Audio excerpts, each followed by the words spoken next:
Well, should we get started? What's the point?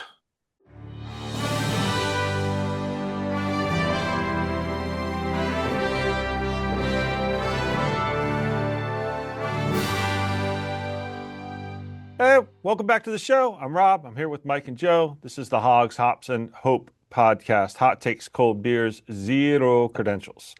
We took last week off. I'm sure all six of you noticed. I hope everyone had a happy Thanksgiving, holiday weekend, all that fun stuff. We took the week off as well, so we could spend time doing whatever it is we do. In the meantime, Washington had a game last week. Or this week, I guess, because they played Sunday night, and as we record this on Wednesday, they played the Denver Broncos. And not surprisingly, they lost 27-26. I think we The had. score is the surprising part, though. They Yeah, only lost by one. this is true. This is true. In And overtime. they had a chance to win it because they scored. The game went into overtime, and Denver has scored in overtime, scored a touchdown, kicked the extra point. Washington gets the ball. They drive down. They score. They go for two, and the ball was batted down, and game over. And as a couple people had pointed out, had this happened last year, then Washington would have converted the two-point conversion, and it would have been a win because that's the way last season went. And the way this season's going, of course they missed it. You know what? That's true, though. I mean, that's the only way to sum it up, right? I mean, so Washington is now 3-9. The good news is, as of right now, as we record this, Washington can still make the playoffs. They can actually win the division.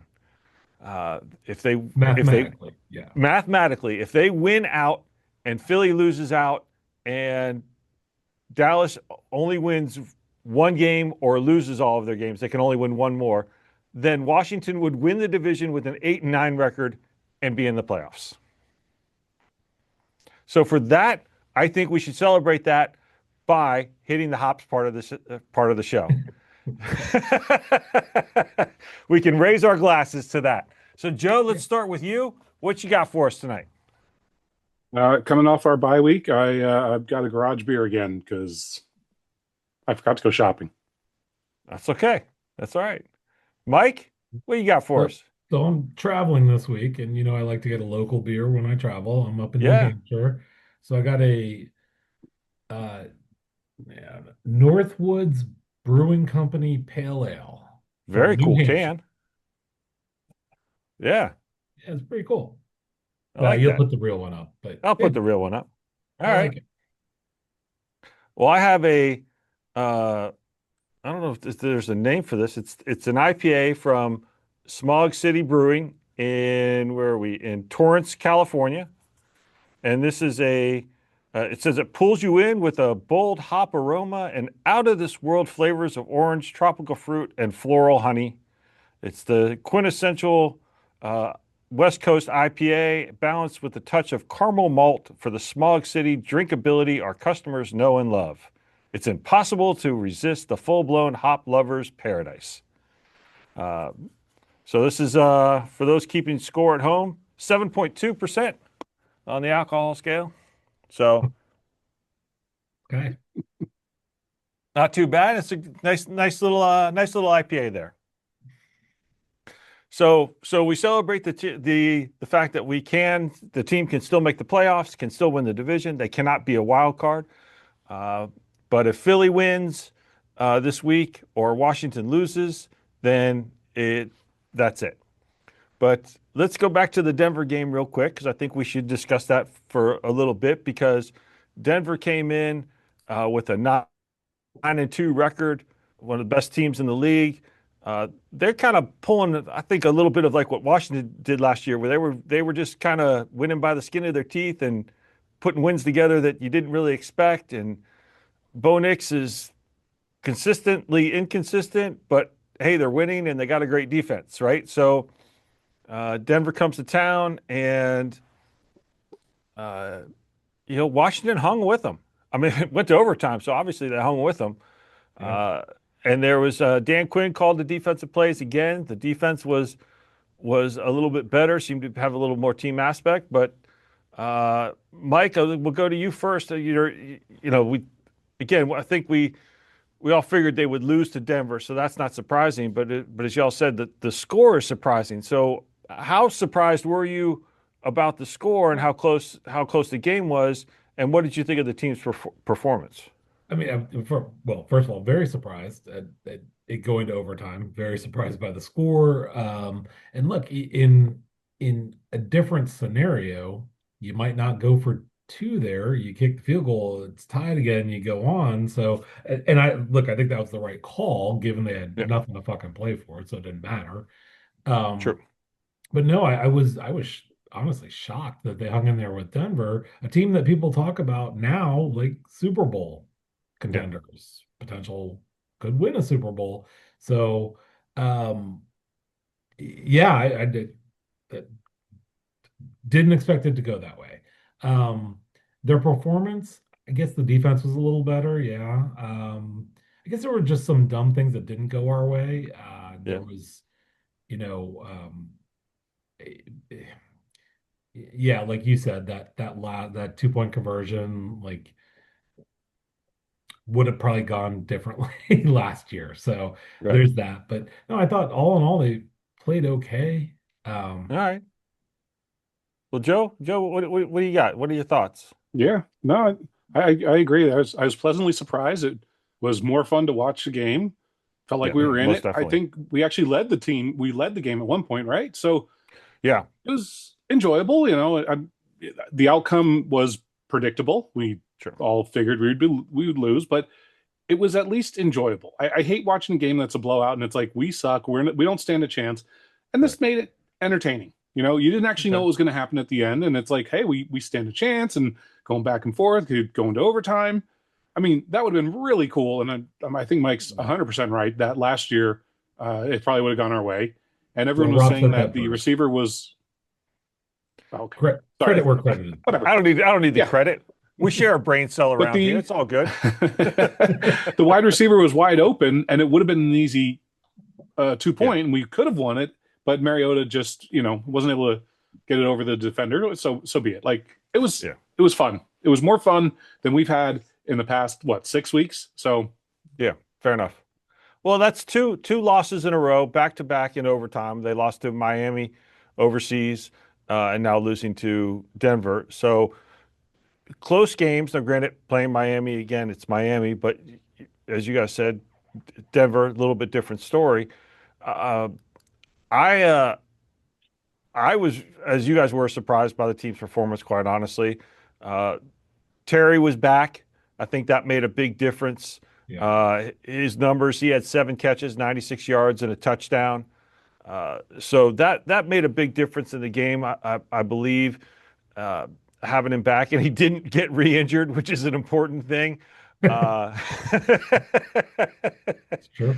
so hopefully he'll be able to play this week against Minnesota. But uh, Mike, I think you started to allude to this a little bit about the, I don't know what you said, craziness. That's not the word you used, but um, one of the big talking points that came out was that maybe this game couldn't have been as close as, or shouldn't have been as close as it was because of all the bad calls from the refs, and they were all over the place. There was a play where uh, you know unsportsmanlike conduct that should have been I forget who that was on. I tried to write down some notes. Denver should have been called for tripping in the fourth quarter, late in the Yeah. fourth quarter, but That's instead it ended up being a big loss. Uh, but you know, I get that the bad calls went both ways because uh, Burks, who caught that incredible touchdown pass, his second touchdown of his career, Tunsil moved early, as he did pretty much the entire game, and that was not called. And so I get it when people are upset. Like there was a false start penalty on Terry when he didn't even move. That you know, we all like yeah. to blame the refs, but I think the bad calls went kind of evenly both ways. So I try and I'm not going to blame a loss on the refs on a game like that when Washington definitely benefited from some of the bad calls as well. But the defense, as we all said, they seem to play a little better, a little bit more cohesion. Uh, they don't seem to be getting beat like they did before. Players seem to be in the right places, and I guess maybe Joe Whitt or well, I should say maybe Dan Quinn knows how to call a game defensively, uh, and maybe that's a big difference here. And so I'm curious now that it's been 2 games. Joe, we'll go to you first this time. How much of a difference do you think that's making after 2 games of Dan Quinn calling the defensive plays rather than Joe Whitt Jr.? Obviously, he should have started calling the plays a hell of a lot earlier in the season. Yeah. Like it's significantly better. Like week one? And yeah. I mean, it's noticeably different, and but we should have corrected it earlier in the season. Mike, want to add to anything to that? Nah, I mean, what more can you say? Yeah, it's better and should have done it, I don't know, 6 weeks ago. So, All right. Well, so fine. so Dan Quinn was asked after the game if he would, because obviously he's going to call the plays for the rest of the season. Well, that's a given. But whether or not he would be calling the plays potentially next season as well. And he said he was open to it. So I think we all talked previously that we think Joe Whitt, I know I've said it, I can't remember if you guys agreed with me or not, that Joe Whitt will probably be fired at the end of this season, or he should be. If Dan Quinn is our de facto defensive coordinator, and Joe, you said it, why did we wait so long for this? I mean, we all agree with this. Why did we wait so long for him to start calling the plays? And what does that say about him as a head coach that he didn't make this change sooner? And does that give you any pause on his ability to be an effective head coach moving forward? Like, he's not going to be fired at all. Well, I've said all along he's got 3 seasons. He'll get into a 4th season. But yeah, go ahead, Mike. No, easy solution here. He's going to call the plays next year, not knowing who his defensive coordinator is. Just move him into that position, get a new head coach. He won't be fired. You'll be right. He won't be fired. But, just Well, saying. I don't think they're going to demote him as much as that. Well, it's out there. But why? I mean, why hire him as a head coach if he's? I mean, he should have been hired as a defensive coordinator, and I don't think people would have necessarily had a problem with that. But a head coach has enough on their plate without having to worry about calling plays, and I'm wondering, could this mean that Joe Whitt doesn't get fired and he sticks around because Joe Whitt's not calling the plays, and Dan, he's Dan's buddy, and it's. So, joking aside, to answer your question for real, it's a little concerning that he's entertaining that for next year, because that's not what the head coach should be doing. Certainly shouldn't be planning to be the defensive coordinator, essentially. So, it's one of 2 things. One, he's not going to fire Joe Whitt, and Joe Whitt's still there, which would be weird. Or 2, he feels under the gun and he's going to want to be the one to start calling it, so he can't be criticized for letting his new defensive coordinator, whoever he is, call the plays. But that doesn't make sense. You hire a guy to do the fucking job, let him do the job. So it's concerning a little that he would make that statement. That, however, we're still in the season. They're not firing Joe right now, so it could just be a way to punt it to next year, and it's an off-season problem. Okay, I think you hit the nail on the head there. Quite simply, I do that once in a while, like every. That's it. You're Blind done. Squirrel. Blind squirrel. Thanks, everyone. It's been a great podcast. If he said anything other than that he would consider it, then he's automatically saying, yes, I'm firing Joe Whitt. I'm going to bring a new defensive coordinator. Let the season play out, and then it's going to happen. But the other thing is, I feel like as the head coach, you brought this guy in to be your defensive coordinator. You needed to give him enough rope to hang himself or do what he needed to do. So I think Joe Whitt had to have that amount of time to prove he wasn't worth doing it. Now Right. we can make jokes about it, and sure, it could have happened a couple weeks earlier, but you can't be you hired this guy, you trusted this guy, you want him to do his job, just like Mike said. If you're going to bring in a new defensive coordinator, you want him to do his goddamn job. So it's like, all right, that's your job, and if you're not doing it, you got to figure it out, and if you can't figure it out, then we got to move on. So you got to give him time. Well, I don't think saying this move should have happened several weeks ago is joking, because I think that's actually being No, I'm not 100% no, honest. yeah. My concern is this: is that if he is going to call the plays next season, and I realize we still got a couple weeks left in this season, and we've fallen into this. We don't want to talk about the offseason or next season yet, but if he's going to be calling the plays next year, then one of two things. If he fires Joe Whitt and hires a new defensive coordinator, are you going to want to come in as a defensive coordinator when you know you're not going to be calling the plays? Yeah. And so then do they not have a defensive coordinator? In which case, does he keep Joe Whitt just, again, because he works well with him and whatever, in which case, again, now we're stuck with our head coach is calling the defensive plays, and that's not what he was hired to do. So if we're going to fire Joe Whitt and he wants to hire a new defensive coordinator, great. I think we're all fine with that aspect of it. But if he's hiring someone for that position, then that person has to be the person calling the plays. If not, why hire them? Yeah. So, okay, I've got a question for you. Yeah. Why can't he call the defensive plays and still have a defensive coordinator? Well, he can. He does. Technically, right now, he does. Well, Joe yes, Whitt I know, is but still next season, technically let's the say. Okay, if you're a defensive coach in the NFL and you get hired you're looking to move up. Maybe you're a linebackers coach somewhere or a defensive line coach, and you're looking to take that next step. And a coach somewhere on another team says, "Hey, I want to hire you as my defensive coordinator." And one of the main jobs of a defensive coordinator is calling the defensive plays. But I'm going to say, Joe, I'm going to hire you as my defensive coordinator, but you don't get to call the plays. You just get to help me put together the game plan. Do you really want to do that? This is what's happening. I'm not sure. I mean, Well, it's not like that. It happens in other teams. Like the Bears are doing it with their offensive coordinator. yeah, but here's the thing, Joe. If that's what we're setting up right now, going towards next year, so we go into the offseason, we go look for a new defensive coordinator, knowing that that's the baseline, you're not going to get the best of the best. You're not going to get the guy out there who's like, I'm a good defensive coordinator and I should be calling the plays. You're going to get someone who's willing to backseat to the head coach. And look, I'm not saying that isn't a development.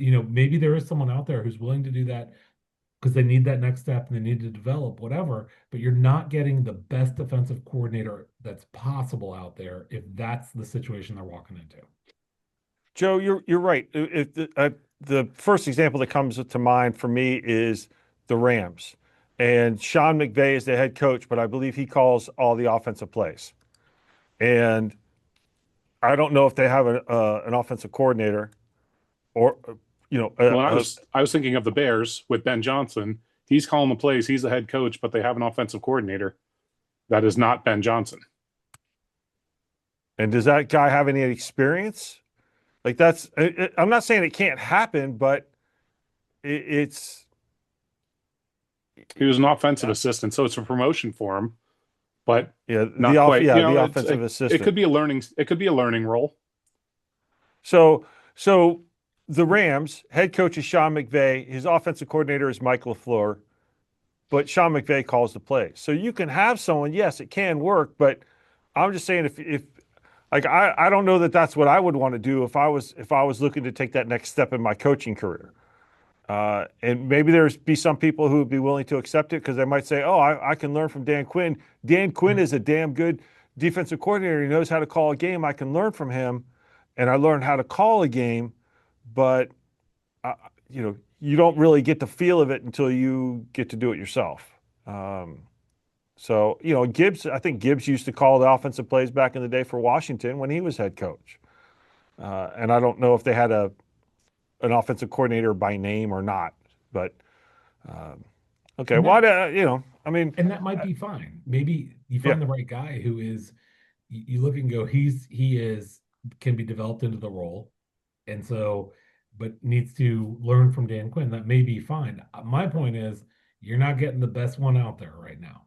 right. So It we're relying I on think that's Dan. fair. which means you're not firing Joe Whitt, and Joe Whitt stays because Dan already knows what he has Well, with Joe Whitt. see now Yeah. that I want Joe Whitt gone at this point. Like he's screwed up, he's got to go. I'm just saying, and I understand what Mike's saying that you may not get the best of the best because why would you want to come in as second fiddle?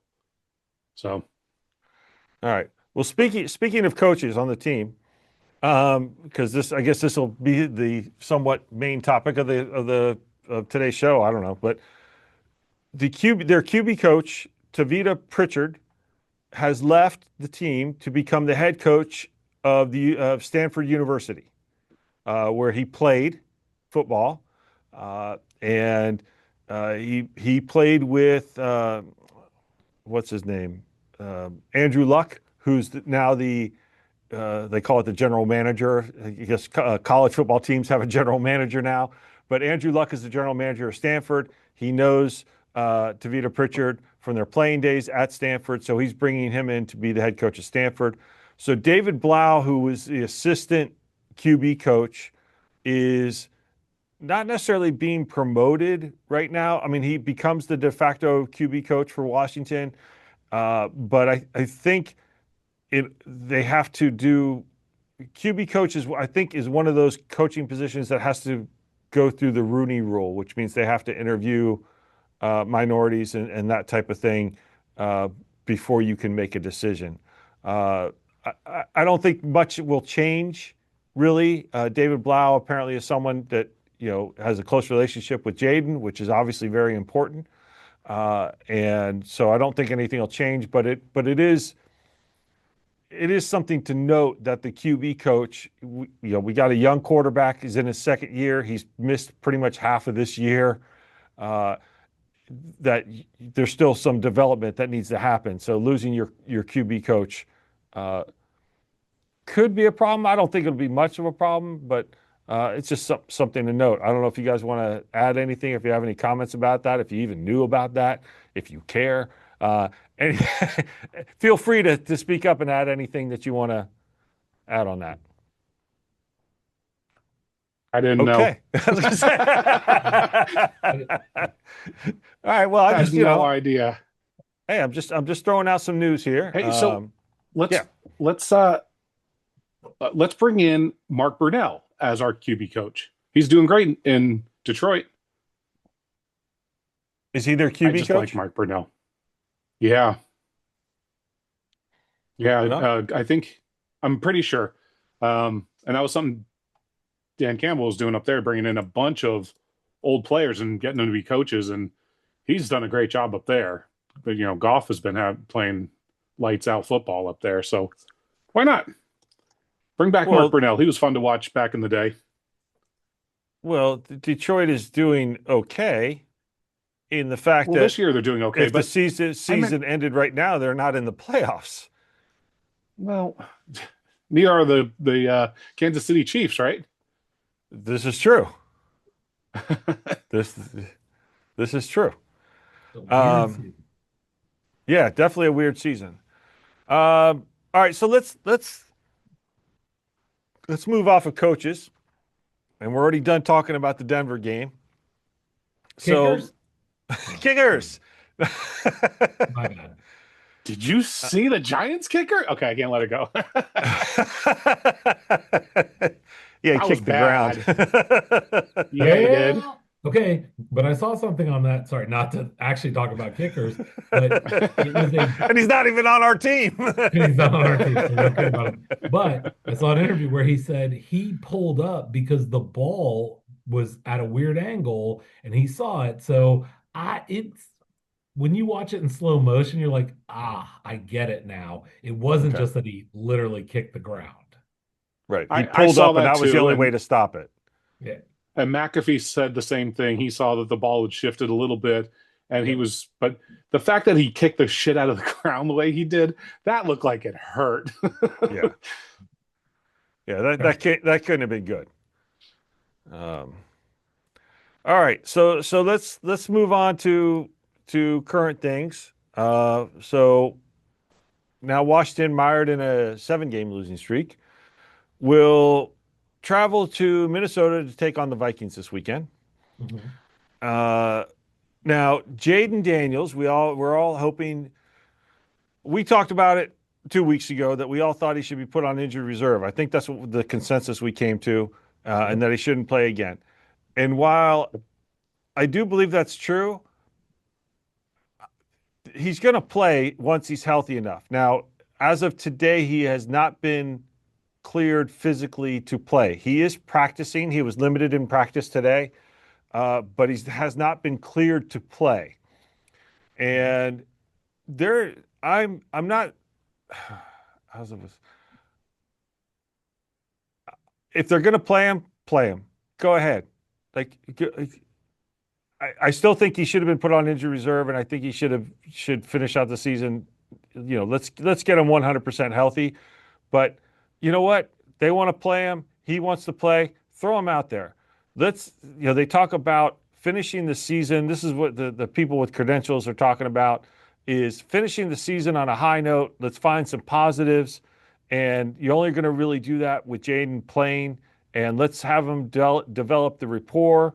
Now, I'm not sure who he's going to develop a rapport with, because we know Terry's going to be around next year. Noah Brown, he's still not practicing, or he's limited in practice. But he's apparently Oh, trending in the right direction, as Dan Quinn loves to I thought he say. was going to play this weekend. There was a Well, chance. I thought so on the injury report, he did have full practice. Uh, so we'll see what happens.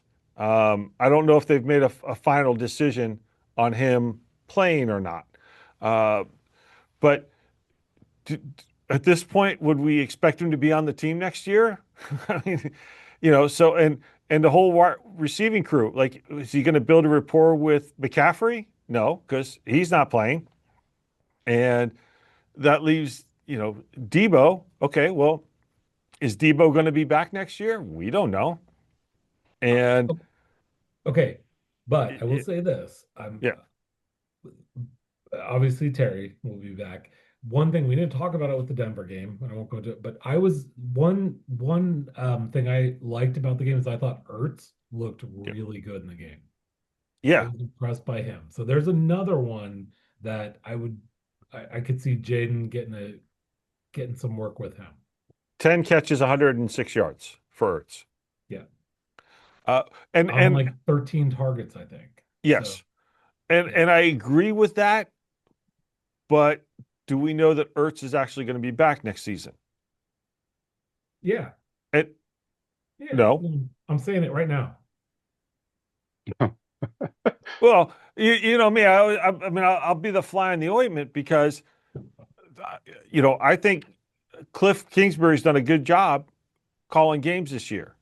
Uh, with the way the offense has been, and the limited resources they've had, and they're pulling people off the practice squad, Yeah. and this type of thing. You know, they talked about it last year of him jumping and maybe getting a head coaching Yep. shot. Well, if he leaves, one of the reasons Zach Ertz is playing, probably the biggest reason he's playing in Washington, is because he's playing with Cliff, or playing for Cliff. If Cliff leaves, would Zach leave? Okay. So, uh, he's got to be close to retiring. well, I think some people might say he should have already retired. That they thought he could have retired after last year. Uh, Yeah.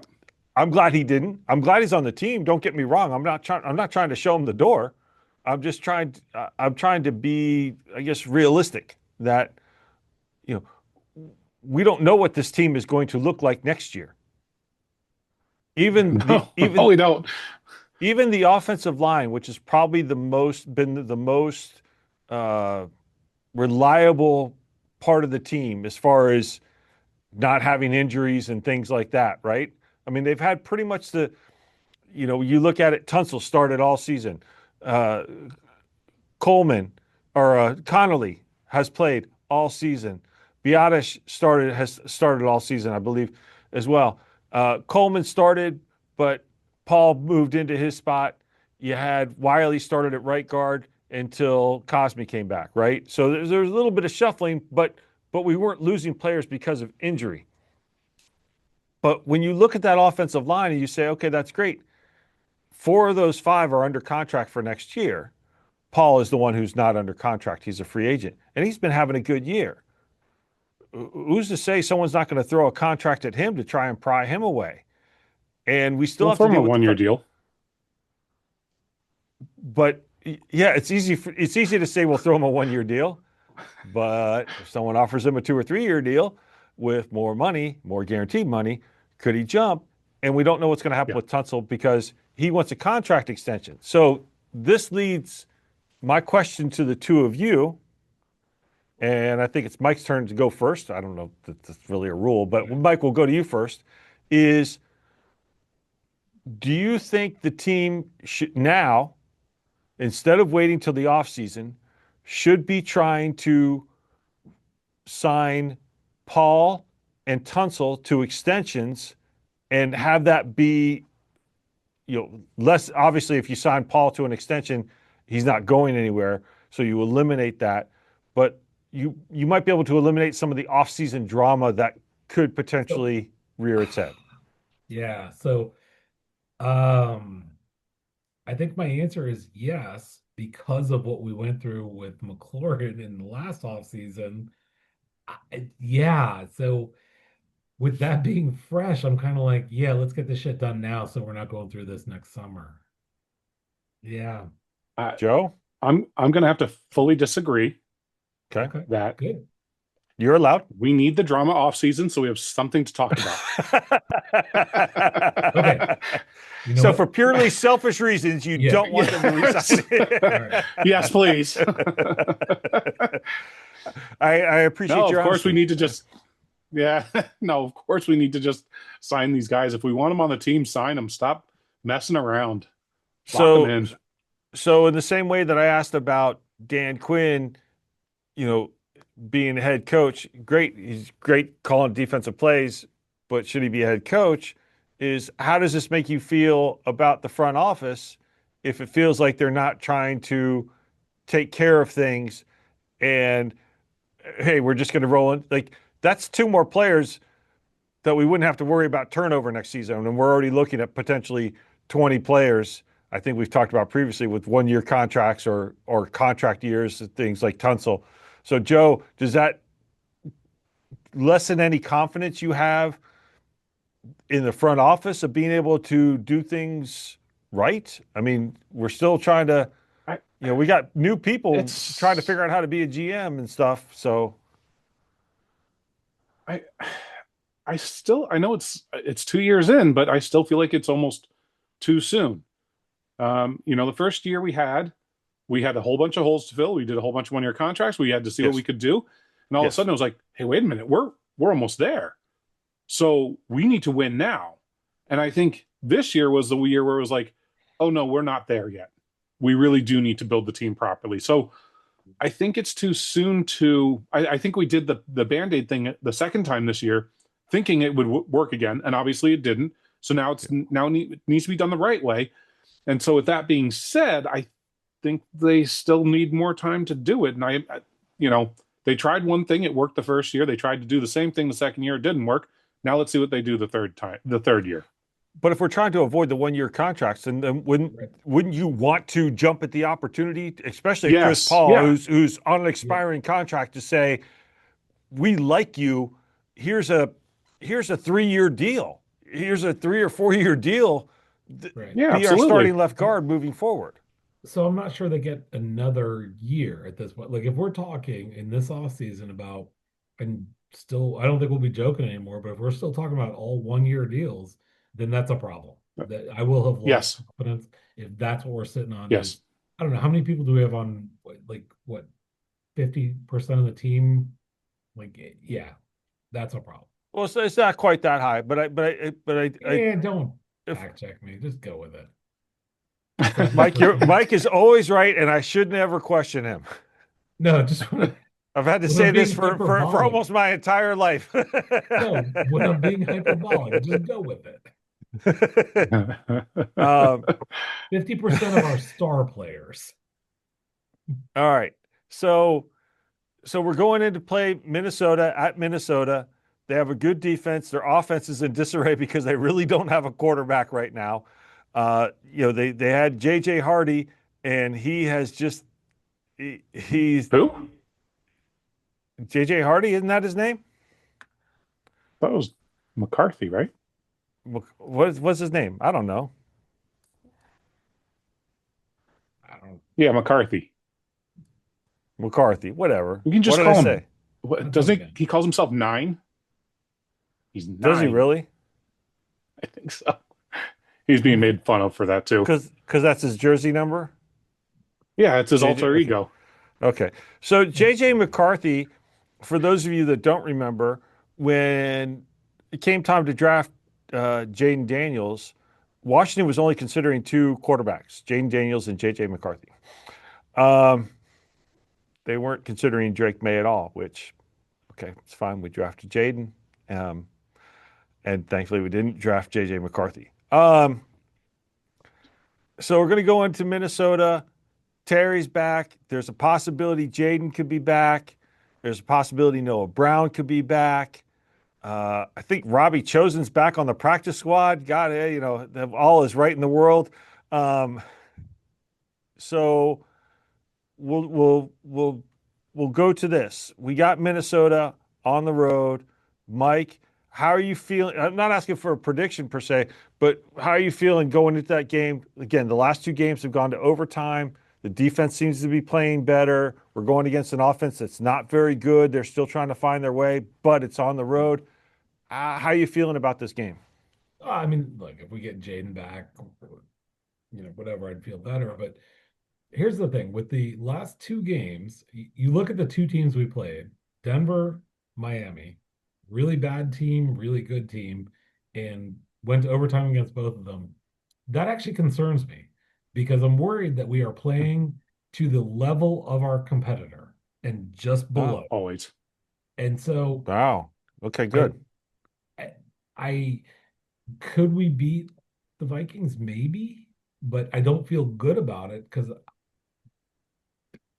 I don't know. I just there's something, and I honestly I hadn't even thought about it till you brought up that it was two overtime games in a row, and I'm like, okay, against like two very different teams, are we just barely getting there and playing, like I said, two just below 1 degree below the level of our opponents?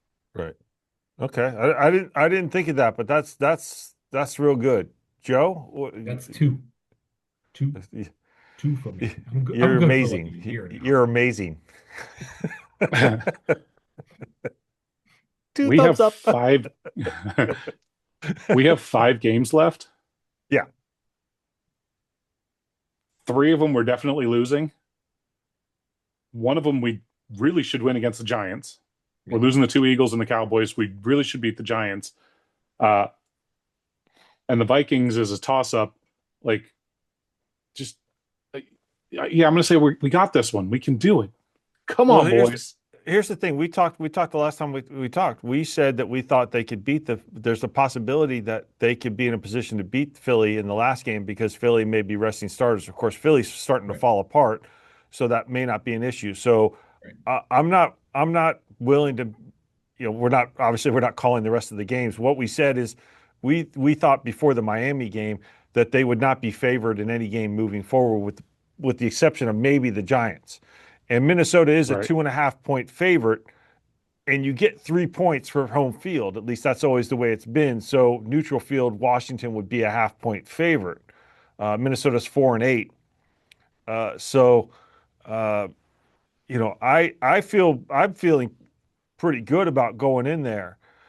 So that leads to the question of, and no one's saying the team should tank, right? This because now we're starting talking about draft position and stuff like that. So I don't want Washington to lose games. I certainly don't want them to purposely lose games. I don't think any, I hate using this, true fan would want them to lose games.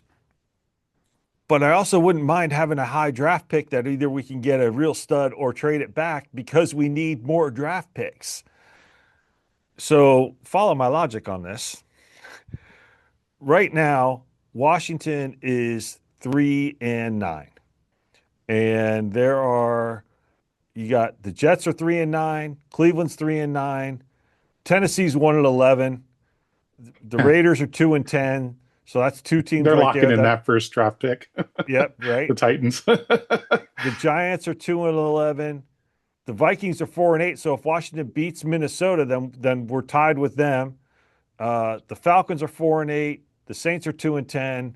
Arizona's 3-9. So 1, 2, 3, 4, 5. What's that put us? Like the sixth or seventh pick overall. I'm not saying we should try and lose, but should we be rooting for these other bad teams to win? Like, should we be rooting hard? Even Cincinnati has 4 wins. Should we be rooting for Cleveland to win as many games as possible? Should we be Cleveland Yeah. fans and Raiders fans and Yeah. even Giants fans? Like, Washington can keep winning, but what if we had the teams that were worse than us right now win more than we did and we can still get that better draft pick and still have that positive feeling going into the offseason of knowing that played well at the end of the season. Does that make sense, or am I just cuckoo for Cocoa Puffs? I like the way you put that. We're not rooting for our team to lose. We just want the other shittier teams to also win out the rest of the season. Thank you, my friend. That's good. So, all right. So let's go ahead and let's call this game against Minnesota. Joe, we'll go to you first. What do you think? What do you think? What's going to happen? I have confidence, and my confidence level is 50.1% In what? that they're going to win. Okay. Well, I mean, it could have been that they're going to lose. I mean, No. I already said I think they're going to win this. They stand a good chance of winning this one. okay. The Vikings are just falling off this year. But you're just slightly above 50%. Well, I was saying that for the throwback joke, but No, I understand. No, I got you.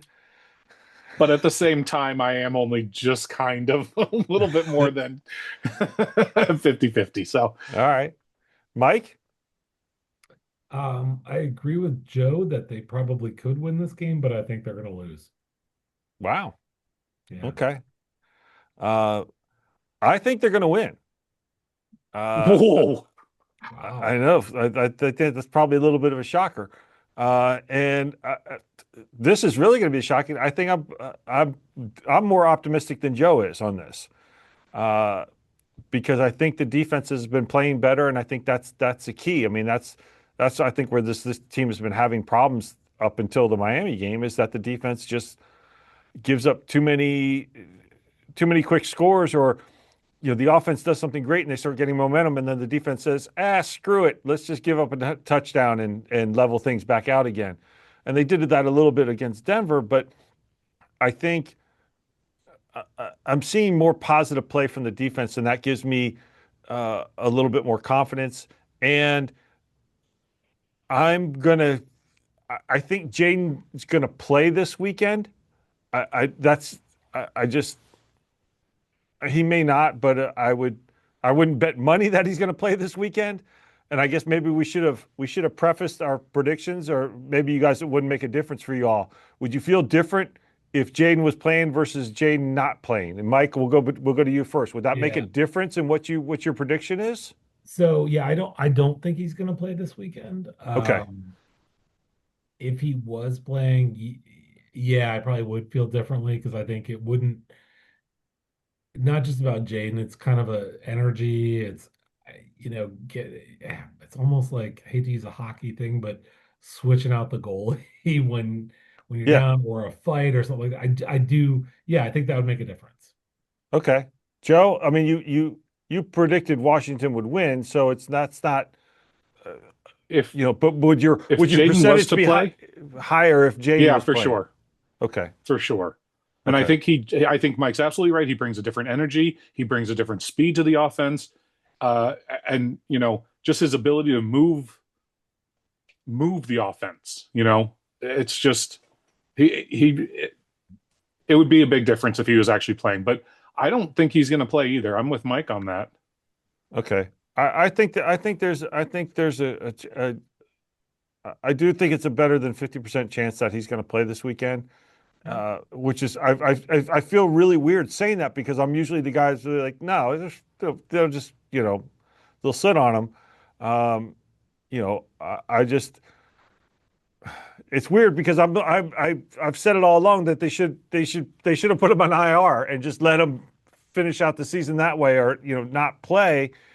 And now I'm like, well, if they're going to let him play, then let's play. Let's get him out there. And if that's the goal, is to give him reps so he can learn and bond with whatever teammates he can that may or may not be here next year, then let's get him on the stupid field and let's let him play.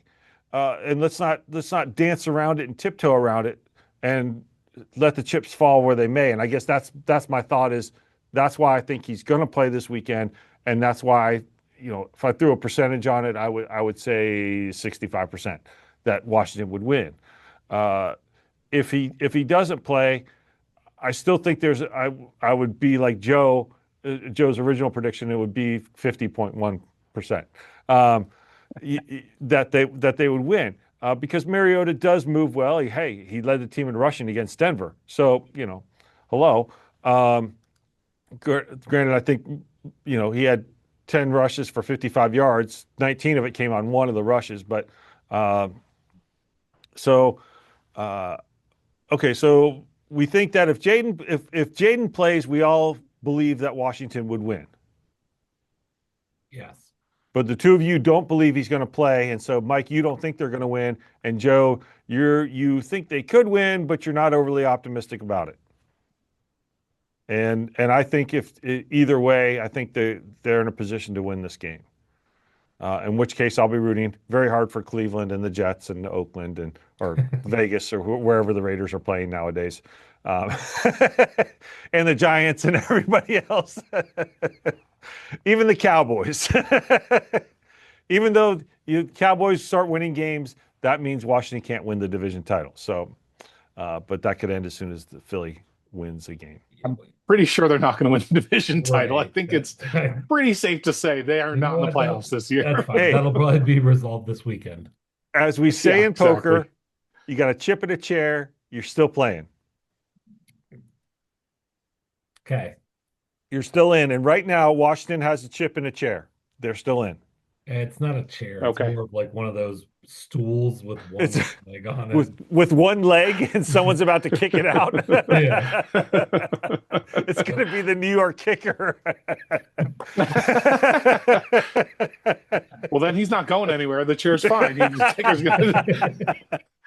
Because it leaned the wrong way. And that seems like a good time to end today's show. Yeah, it does. You guys got anything you want to throw in? Add one last shot. Anything you want to add in? Yeah, I forgot that they started the in-season Hard Knocks on HBO yesterday. Oh, yes. I didn't get a chance to watch it yet. I'm going to try to get caught up on that. And that's on HBO, not Netflix or anything like that? Okay. That's correct. So, all right, so I'll miss other that. than that, You I haven't heard too much or seen too much about it, and because we've been losing, they're not really focusing on us anyway, is my understanding. So, well, there was a quote. Hold on, let me see if I can find it. It was something about the key. Oh, this is a key phrase from Dan Quinn after the Denver loss. He said, "We lost, but we're not lost anymore."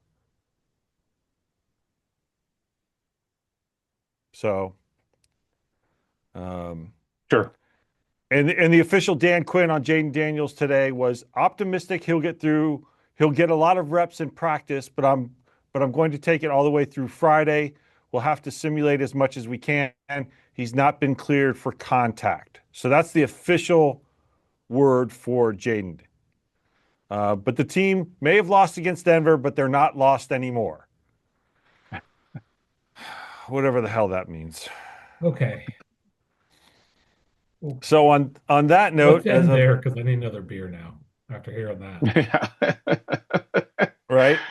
All right. Well, so thanks everybody for watching. As always, click subscribe, leave us a comment or something. Click like, tell your friends, tell somebody, whatever. But we do appreciate those who watch. Thank you very much, and we will see you next week when we discuss the Minnesota game. I'm not going to say the Minnesota lost because we're split on that. So when we talk about the Minnesota game, so until next week, thanks so much. Bye. Bye. See ya.